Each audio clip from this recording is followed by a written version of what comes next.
সোনাস ওয়ার্ল্ডে তোমাদের আবার অনেক অনেক স্বাগত।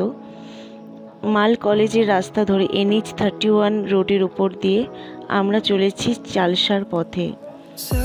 ওয়েদারটা জাস্ট ওয়াও, আকাশে সাদা মেঘের ভেলা যেন ভাসছে। নদী পার করে আমরা চলেছি, আর ওই পাশে ভুটান পাহাড় দেখা যাচ্ছে বন্ধুরা।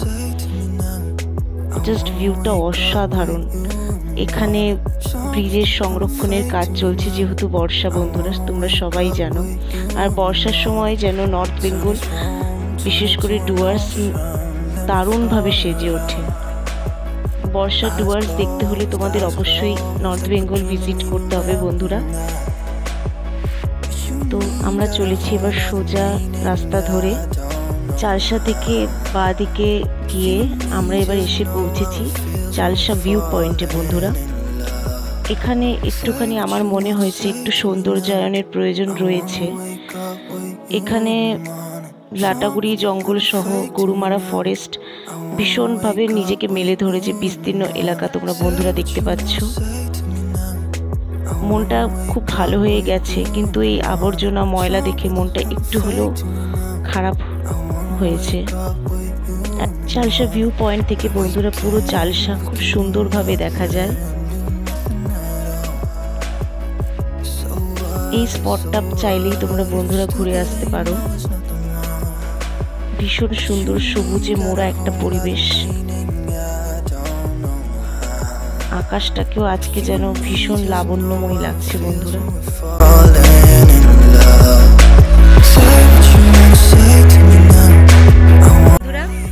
তো বন্ধুরা আমরা গুরজংছড়া থেকে বিরিয়ানি খেয়ে এখন আসছি চালসা ভিউ পয়েন্ট। এখান থেকে পুরো চালসাটাকে দেখা যায়, খুব ভালো লাগে জায়গাটা, দারুণ লাগে। ভিউ পয়েন্ট থেকে বেরিয়ে গেছি, এখন একটু পেপসি খাচ্ছি, গরম ভীষণ।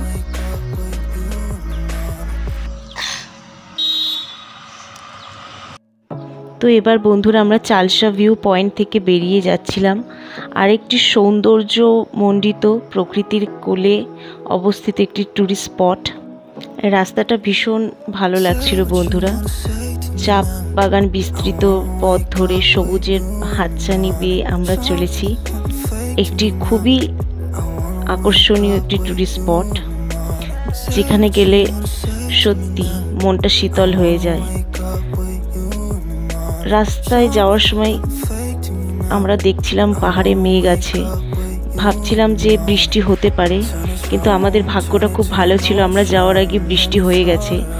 রাস্তায় বন্ধুরা তোমরা জল দেখতে পেয়েছো, কিন্তু আমরা কিন্তু বৃষ্টিতে ভিজিনি, বৃষ্টিটা আমরা পাইনি, আমাদের যাওয়ার আগে বৃষ্টি হয়ে গেছে। আর এই খাদগুলো দেখে আমার ভীষণ ভয় হচ্ছিল মনে, পাশাপাশি মনের ভিতরে একটা রোমাঞ্চ সৃষ্টি হচ্ছিল। উথাল পাথাল পাহাড়ি রাস্তার পথ ধরে আমরা চলেছি দুজনে। দূরে বিস্তৃত পাহাড় দেখা যাচ্ছে বন্ধুরা, নিচে খাদ, সুপারি বাগান পার করে চলেছি আমরা পরবর্তী গন্তব্যের উদ্দেশ্যে বন্ধুরা। মেঠো রাস্তার দুধারে বৃষ্টি হওয়ার দরুন যে সোধা মাটির, ভিজে মাটির গন্ধ থাকে, সেটা ভীষণ ভালো লাগছিল বন্ধুরা আমার, যেন আমাদের যাত্রাপথকে আরও ভীষণ সুরভিত করে তুলছিল। সাথে বিভিন্ন প্রকার পাখির আওয়াজ, গুঞ্জন ভীষণ ভালো লাগছিল। সাথে রাস্তার দুধারে বিশাল আকৃতির বড় বড় পাথর দেখছিলাম। বৃষ্টি হওয়ার দরুন মনে ভয়ও হচ্ছিল, যেন আমরা মাঝ রাস্তায় গিয়ে আটকে না যাই। একে বেঁকে চলেছে পাহাড়ি পথ, আর সাথে চলেছি আমরা দুজনে। উপরে সুপারি বাগান, এর পাশে একটি 3 কন্যার সতী দেবীর মন্দিরও রয়েছে, এরপরে গেলে আপনাদের অবশ্যই দেখাবো। আর এই দেখুন পাথরটি বিশাল আকৃতির। ওই যে দূরে দুধ সাদা ঝর্ণাটি দেখতে পাচ্ছেন বন্ধুরা, এটি আমাদের গন্তব্যস্থল।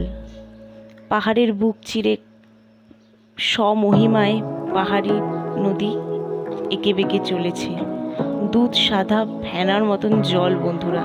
আর এই লোহার পুলে যে কত ছায়াছবির শুটিং হয়েছে আপনাদের বলে বোঝাতে পারবো না। নদীর কলতানটা শুনুন বন্ধুরা।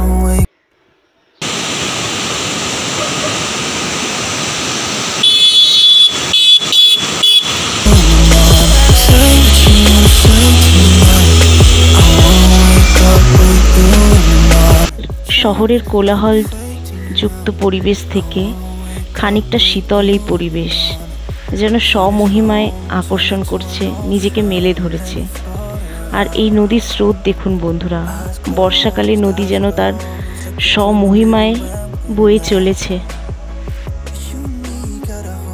নদীর পার্শ্ববর্তী এলাকায় অবস্থিত একটি রেস্টুরেন্টের ব্যালকনি থেকে আপনাদের নদীর ভিউটি দেখাচ্ছি বন্ধুরা। দেখুন কি সুন্দর স্বমহিমায় এঁকে বেঁকে চলেছে পাহাড়ি নদী। I wanna wake up with you in the morning. Show me there's nothing fake to me now. I wanna wake up with you in the morning. Say what you wanna say to me now. I wanna wake up. এমন কোনো খাদ্যরসিক বাঙালি নেই যে কিনা পাহাড়ে গিয়ে মোমো না খেয়ে বাড়ি ফিরে এসেছে। তো আমরাও হাফ প্লেট মোমো নিয়ে এই ব্যালকনিতে বসে বসে খাচ্ছি আর ভিউটা এনজয় করছি বন্ধুরা। সাথে তোমরাও এনজয় করো।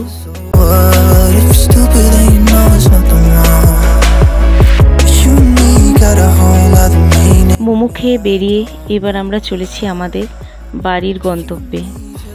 এখানে প্রায় 6:45 বাজছিল। আর চালসা থেকে নিউমাল জংশনগামী যে রেলপথ, সেখানে কাঞ্চনকন্যা এক্সপ্রেসের ক্রসিং ছিল বন্ধুরা। তো আমরা এখানে রেলগেটে দাঁড়িয়ে অপেক্ষা করছিলাম। আর ট্রেনের মানুষদেরকে দেখে ভাবছিলাম, কেউ যাচ্ছে নিজেদের কর্মস্থলে, কেউ যাচ্ছে নিজেদের প্রিয় মানুষের কাছে, কেউ যাচ্ছে জীবন জীবিকার তাড়নায় বন্ধুরা। সত্যি জীবন কত বৈচিত্র্যময়।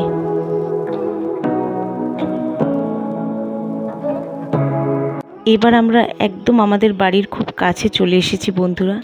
এখানে এসেও একটি ট্রেনের দেখা মিলেছে, যেই ট্রেনটা কিনা আমার শহরের ওপর দিয়ে আমার প্রিয় শহরে যায়, আমার প্রিয় মানুষজনদের কাছে যায়। এই ট্রেন তো আবার কাল সকালে ফিরে আসবে বন্ধুরা, কিন্তু আমি আমার প্রিয়জনদের কাছে না যেতে পারবো না ফিরে আসতে পারবো বন্ধুরা। এই বিদায়বেলায় বন্ধুরা আপনাদের কাছ থেকেও বিদায় নিচ্ছি। ফিরে আসবো পরে নতুন একটি ব্লগ নিয়ে আপনাদের কাছে।